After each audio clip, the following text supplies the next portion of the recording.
Kumusta ka na, kaibigan? Hindi na tayo nagkakakamustahan ah. Binago lang tayo ng responsibilidad. Pero ako pa din to, yung kaibigan mo. Kaibigan mo na pwede mong puntahan. Pwede mong kausapin at kakwentuhan. Pero sa ngayon, sa kape na lang tayo magkukwentuhan. Hindi na sa alak, tulad ng mga nakaraan. Kasi, di ba nga may responsibilidad na tayo? Kung ano yung ikasisira ng pamilya mo, yun ang iiwasan mo. Yun ang iiwasan natin. Para hindi na lumala pa yung sitwasyon.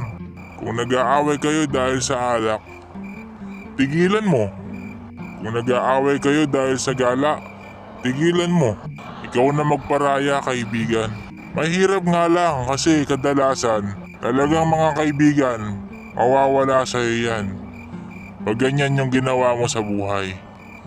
Pero, sulit naman kasi pamilya mo na makakasama mo habang buhay. Sila mag-aaruga sa'yo pagka ikaw ay matamlay. Sila magpapasaya sa'yo pagka ikaw'y malungkot sa buhay. Yun lang, kaibigan. Kamusta ka na? Ako pa din to, yung kaibigan mo ang tunay.